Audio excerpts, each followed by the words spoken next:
So my name is Robert Schnase, and I'm Bishop of the Rio Texas Conference, and newly assigned. I started there just 2 months ago. But for 12 years, I was Bishop of the Missouri Conference. They cheered louder than the folks who just got me. There's something about leaving that makes them happier. I'm not sure. And I've been asked to talk about developing a culture of vitality. And so I'm going to take a few minutes and focus on that, just give some experiences from our time in Missouri, and then some reflections on this transition. And some of the stuff I'm going to be talking about is actually found in the opening chapters of 7 Levers, Missional Strategies for Conferences, which kind of takes a look at conferences in operational terms, in terms of what works and what doesn't, and how to focus our energies.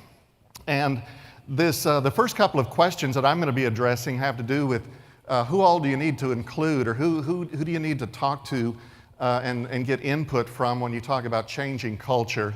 And these ideas are not prescriptive. This is not you need to go do it this way. This is just what worked for us and seemed to bear some fruit.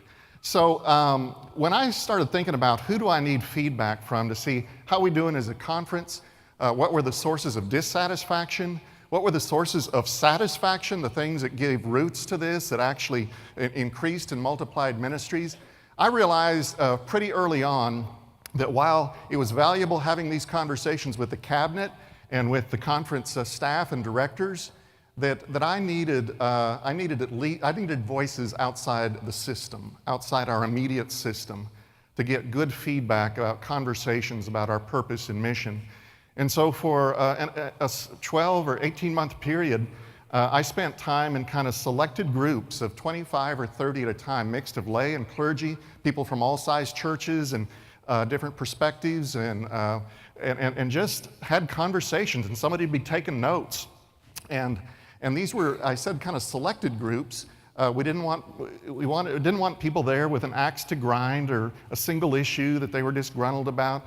We wanted to have rich conversation with some of the most creative pastors and laity in our conference about how's it going with the conference? What are your expectations of the conference? What do you think the conference ought to be focused on?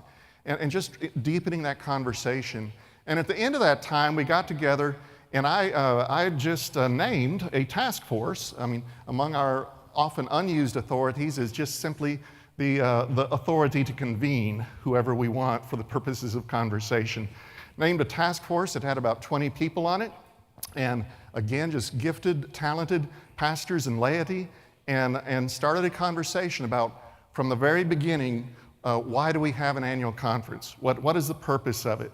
Now, again, this is not prescriptive. Your conversation might lead differently, but this Pathways Task Force came up with this definition of a conference purpose: leading congregations to lead people to actively follow Jesus Christ. That seems very common sense in some ways, but it fundamentally turns a customary and familiar notion of conference upside down, because this says that it's not that churches exist in order to support the conference, it's that the conference exists in order to multiply the ministries of the churches, right? Wesley did not found preaching houses and chapels and start congregations and societies and stuff so that one day he would finally have a conference. He rather called people together to confer in order to multiply the ministries of those congregations and those faith communities. So the purpose of the conference and the larger mission of the church, congregations have a purpose, pastors, chaplains, extension ministries, hospitals, there's a whole range of things, but the purpose of the conference in our concept was to lead congregations, to lead people to actively follow Jesus Christ. So think about what a conference is. Now, this would be a fun thing for you to play with in your own conference sometime, is just with a small group of leaders, write down everything that is under the umbrella of your conference. And these conferences are large, complex organizations. This is the Missouri Conference, started with 850 churches, 600 active clergy, close to 400 retired, 165,000 members, and then you look through that, And every one of those lines is just a huge, robust ministry of some sort. Mozambique initiative up there for the Missouri Conference is about $600,000 of gifts beyond apportionments and freely given to form partnerships with Mozambique. These are deceptively small, such as WOW up there, W-O-W. That actually is a weekend that brings together 2,400 young people. And imagine that you were responsible for a weekend with 2,400 youth. And you think of all that goes into that. Well, you could do that with any one of these. Think about how many different boards of independent boards there are up there. Board of Directors of Epworth Family Services and so forth. And then you have all the ministries of the conference and all that. We underestimate just how large and complex conferences are. But also think of all the resources for ministry up there. We also, I think the other learning by writing all this out is realizing how this variety of ministries militates against a unified vision. Because everybody wants their own thing, to succeed over and above everything else. And so it takes gathering people together who can look over the whole instead of just merely represent fiercely one single component of it. And so our Pathways Task Force, the other characteristic that it had that set to work on our mission statement and our common expectations and so forth, was that it tended not to be people who were chairs of various committees. We had only 2 or 3 people out of that 20 who were holding some major leadership position in the conference, lay or clergy, and that was kind of strategic for doing that. Now, to actually get all of this change, adopted, we had to cooperate with all the existing teams throughout the conference before taking it to the annual conference to adopt it. But in the midst of that just overwhelming complexity and so many moving parts, the critical question for us was what activities are so critical to your conference's mission that failure to perform them with excellence would lead to decline? What are the activities of all the things that were on that chart a minute ago, which, by the way, if you did that in your annual conference, about 1/3 of the things would be the same as the picture you just said, and about 2/3 would have their own name and be ministries that are more indigenous to your own conference. But what of all those activities, of all the things that a conference does, what are the ones that if we don't get it right and do it with excellence, it will lead to the decline and our failure to fulfill our mission? Your conference could struggle with that question and a host of other questions that are in the 7 Levers book, and you would probably come up with a little different answer, some similarities. But in the Missouri Conference, what we came up with was, let's see,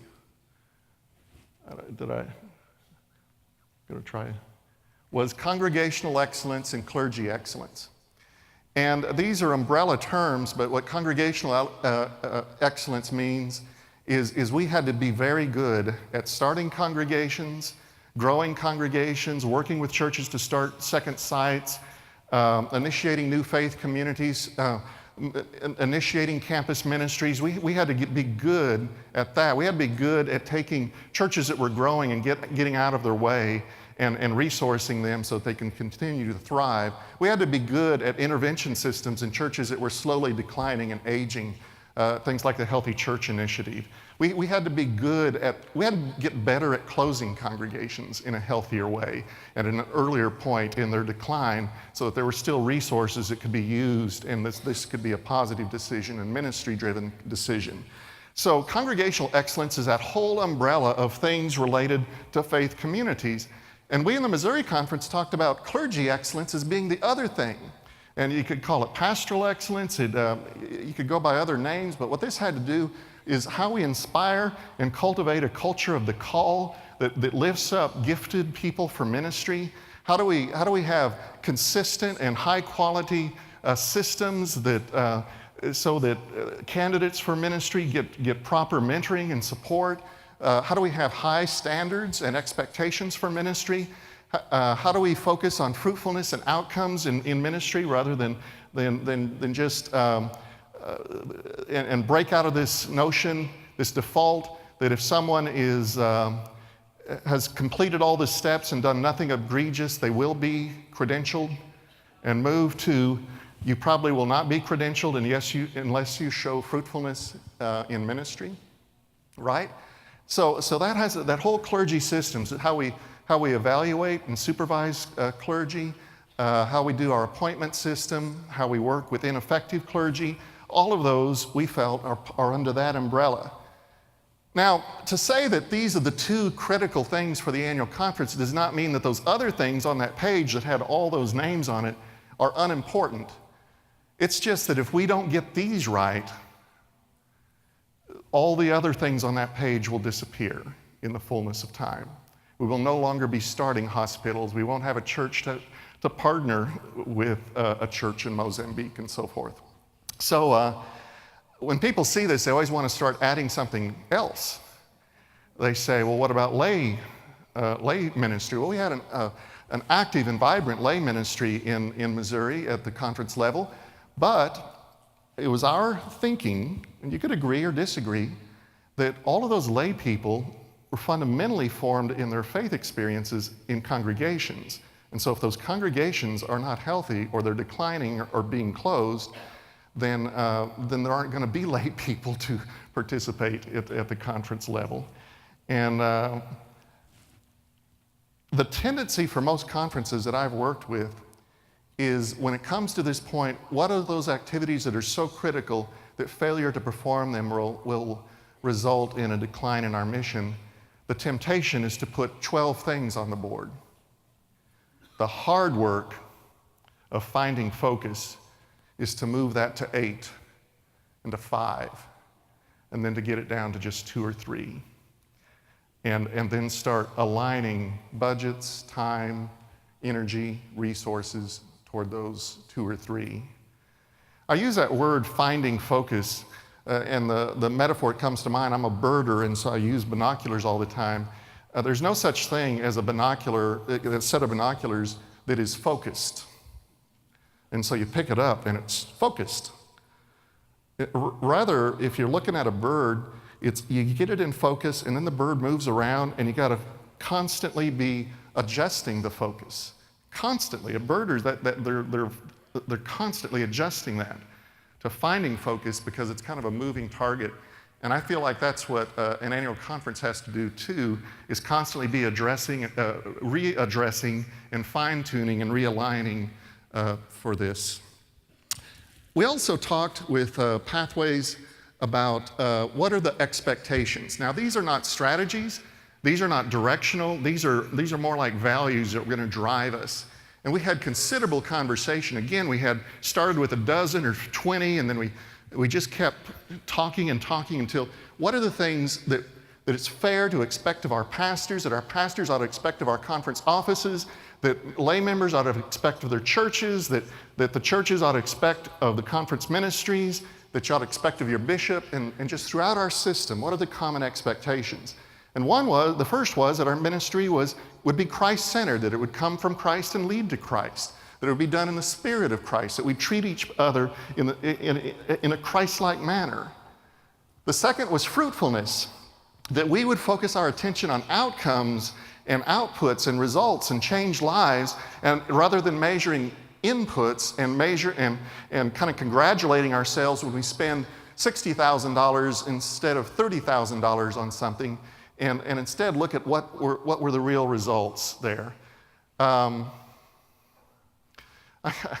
could tell so many stories if I had the luxury of time, but I remember visiting a church and tell me about your youth ministry, and they showed me a new room that had flat screen TVs, and they showed me 2 vans that had just been donated for the use of the youth, and they talked about $30,000 of discretionary fund in the budget, and they talked about how they'd done a statewide search, and they found what they thought was the best youth director, and they hired her, and so we think we've got the best youth ministry in the whole conference. Notice anything missing in the description? Youth. Tell me about your youth. Well, we have about 6 or 8 that participate regularly. Now, what's the fruit of a youth ministry? How do you measure fruit? How do you attend to fruitfulness? One is it's fair to count heads and to say if we're having a good impact on folks, it's better to have 20 there than 10, better 50 than 20, better 100 than 50. But the other is what is the fundamental change of life that's happening in the life of a young person because they participate in that youth ministry? Are they learning to value the interior life, to pray? Are they becoming familiar with Scripture? Is it changing how they view their neighbor, how they serve, how they discern a calling, and so forth? Those are the fruit of youth ministry. And a third expectation is excellence, that we would rather not offer a ministry than offer a mediocre one or a poor one. And so excellence was going to drive how we did everything. That if we were going to offer something, we were going to bring in the best speakers. We were going to make the environment the most positive we could. We were going to have the best praise band or somebody to start it off with. That we were just going to get out of the mediocrity business. We were not going to have any useless meetings anymore. If we were going to call people together, we wanted them to get in their car and drive home thinking, I'm so glad I'm a part of this committee or this team or this task force, and I'm so glad I was able to, I hope I get to participate next time too. This is not a corporate type of excellence, of competition or anything. This is excel also in this. This is let me show you a still more excellent way. This is offering our utmost and highest. And accountability, that we would hold each other accountable. I'd be held accountable as a bishop. We do evaluations regularly of my work, same as superintendents and conference directors, same as pastors, and this would just run through the system. And when we initiated a new ministry, we'd take stock of it at various points down the line and say, is this meeting those first three, Christ-centered, fruitfulness, and excellence? And then collaboration. We just do away with all the things that separate us in a conference, so that the conference collaborates with large, healthy churches to start new churches, and we collaborate across the whole spectrum of ministries in the church, so that we're using the best people in the best places all the time. And so those were the 5 expectations. And what we did is we adopted all this at a called session of annual conference, and then we just put up posters in every room in the conference office, gave out cards, and whenever we would talk about any ministry, new idea, initiative, whenever we talked about an inherited ministry, we would hold each other up against this. Is it bearing fruit? Is it being done with excellence? How are we holding each other accountable in this ministry? And so that just became our language. And so you see the purpose of the conference across the top there, leading congregations to lead people to actively follow Christ, and then the expectations. And there were 100,000 times in cabinet meetings when we'd be talking about appointments. And one of the superintendents would say, when we're struggling, should we or shouldn't we with this? Should we, send her, him there? How would that work? Well, if we really believed in faith or in fruitfulness, Bishop, what the answer would be. If we really adhered to excellence, what would our decision be?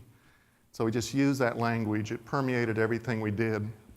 Now here's an interesting dilemma that I'm just now working through, and you're going to hear more about it from another voice in just a moment, is now I've been assigned to a different annual conference, the Rio Texas Conference, and I've been to probably 12 meetings in the last 2 months where I have written Christ-centeredness, fruitfulness, to kind of express my expectations. But I'm kind of wondering, so do I have to go through another 18-month system to get to these 5? Or would it be a different 5? Or would it be 7? Does what we kind of worked on 10 years ago in Missouri kind of carry over into another conference? So I've had to ask the question, are these relevant, true, and helpful for the Rio Texas Conference? Or are they just carryovers from Missouri? Do I kind of step into this new situation already naming some things that are important? And I've kind of decided to risk a little bit on that end by saying these are some expectations I bring, but also in each of these conversations to say, so these are open for conversation. What are the other expectations that we would have? And I will be starting the process very soon of going around meeting with the pastors and laity of this conference to have these kind of conversations too about how's the conference going, what works, what doesn't, and so forth. And then, so these are some of the things that are going on, but I only had a few minutes, but I just wanted to lay this out here. It's a very complex and nuanced thing about how we have an effect on a conference culture. And I would just say that one of the most powerful tools is the power of a common language. And that's a common mission, common expectations. This was the power of the 5 practices of fruitful congregations. The impact that had on congregations is it just named what are the things that give us a common language to talk about what's most important. Well, thank you very much. Thank you for all you do for the purposes of Christ and for the United Methodist Church. It's a joy and a delight to be here with you. And I realize that you have many other things you could have been done, and we so much appreciate your participation these couple of days. And I think Bishop Robert Farr is next.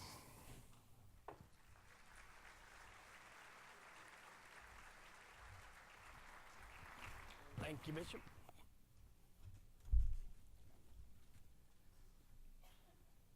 So my question for this evening, so if you inherit a culture, how do you keep it going?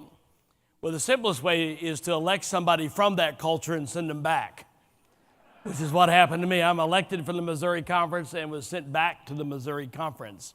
So the things that Bishop Schnase talked about were things that for the last 8 years that I have been involved in as the Director of Congregational Excellence.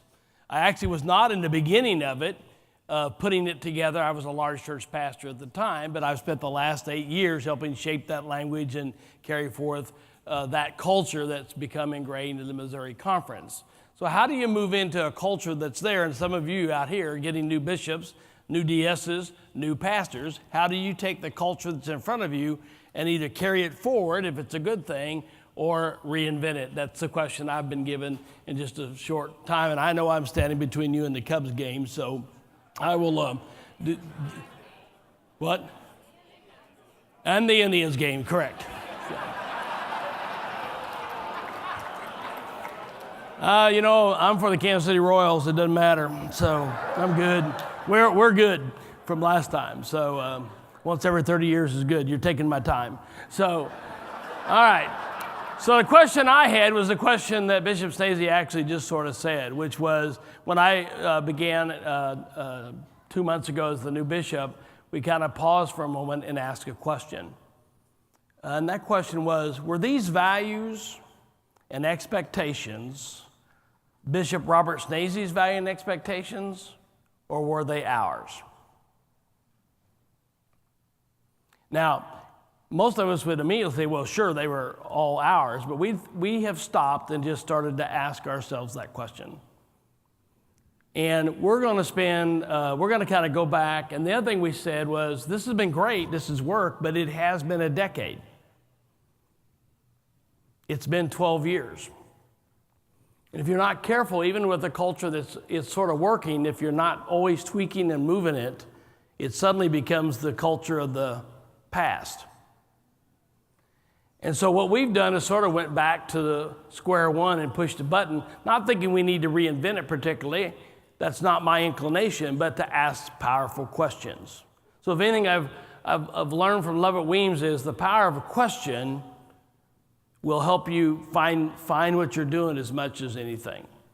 And so we're spending the next 6 months kind of the same thing that Bishop Schnase just said in Rio, Texas, is stepping back for a moment and just kind of asking the questions of the expectations that we just had up on the screen. Are those really Missouri Conference expectations? And beyond that, are they still our expectations? Are the 5 practices Missouri Conference practices we want to measure, or are they ours? And then ask, secondly, are they still what we need to do? Are they the things that will carry us for the next 10 years? Or do we need to step back and ask some more questions? And so we're kind of going back to where we started 12 years ago and sitting down in listening groups and asking a series of powerful questions in the next 6 months. really hard on me. I'm a person of action. I want to just get going. But we decided we needed to step back. And I really learned that lesson is when GCFA gave new bishops a toolkit of their annual conference. They gave me the Missouri toolkit of all the demographics. And I saw that and went, I don't need that. Right? I'm from Missouri. I got 38 years of ministry in Missouri, and I promptly put it down. Some of you new bishops got that little toolkit, right? I just put mine down. In fact, that was my job in the Missouri Conference to know that stuff. Well, in my boredom in the 3 weeks there where you're not supposed to do anything and be reflective and mystical, it's not particularly my deal, I needed something to do, and so I picked that back up, and I started reading it, and to my utter surprise, it was different than what I thought. And of all people that thought they knew it, it was me. And it just reminded me how quickly data can become myth if you don't stay up with it. So it caused me to step another step back and hit another pause button and say, we need, one of the great things that Bishop Schnase brought to Missouri was the reality check. Here's where we are. So we decided one of the ways you carry this culture forward is to step back again and do another reality check. Where are we, really? What do the statistics really tell us? I've been promoting the myth that in Missouri there are 300 of the 800 congregations that are under 100. That was true 12 years ago. As of now, there are 600 congregations under 100. And 300 congregations under 50. It wasn't that I'd been lying, that was true. But even with all the work we've done, we still saw that slippage. So now it just changed. So we're kind of hitting that part. So here's what I would remind you. If you want to continue that culture of excellence, you've got to have the right data. You need a reality check. And if you haven't done a reality check, I mean a real reality check in the last 3 years, I'm not sure any data holds more than 3 years. Maybe it's 18 months. I don't know. It's moving so fast. And so we're doing a reality check and kind of going back and looking at our facts. What are now the facts in the Missouri Conference that we need to be addressing? Are those two things we decided were the most important things, the two things? Bishop Schnase is right. Since I've been in office, not every one of them, but a great number of those folks on that one slide where like 52 million things we're doing have all wanted an appointment with me. Just hoping that they would become one of the next 3. Just thinking maybe now it's our turn. So we're having to step back and ask, are these two really the two things? Are these the two? Is there a third thing? Is there just one? What are they? So the question of what to keep to move forward, what needs to be left behind. So we're doing listening sessions all around like we did 12 years ago in the next 6 months. So we're asking questions like, what's worked well? What needs changed? What needs to be kept? What do we need to take with us into the next 10 years? What do we need to step back from? What would be helpful to you? We're just asking those questions and collecting the information and trying to re-examine ourselves to see about how to move forward. It's a little tricky to move forward. It's like going on a trip. What do you take and what do you leave back? Is always hard to do. My wife and I just bought a new fifth wheel. We thought we were going to camp around. We may not get to do as much of that as I thought. But one of the things we've learned is every time we went to take a trip, we made 10,000 trips to Walmart. Anybody had this experience? And then when we got on the trip, the first night we camped, the very first thing that happened was, can I get a witness? I had to go to Walmart. I thought we got everything, right? And then what's really weird is after you've been gone 10 days or 2 days, I came back with the camper and put it back and tried to unload it and realized that we brought some stuff back that we never used. We didn't need after all. It's just very hard when you're trying to move something, whether that's the camper or a big organization. What do I take with me when I'm not sure what the trip looks like? And what should I leave back that may actually, if I take it with me, will encumber me in the future? And so as a new bishop, taking over a healthy organization for the most part, but still losing ground, but losing it at half the pace we used to, what do we need to take? What do we need to leave back in the culture that we're trying to continue? I'm very blessed that I follow Bishop Schnase, who helped Missouri, which is my home, to right the ship and to create a culture that is very healthy. But I'm also aware that 10 years, things change. In our 10 years, it's been a rapid change. And that if we're going to have another successful decade, we're going to have to, that tells me I've got to stop, otherwise I don't.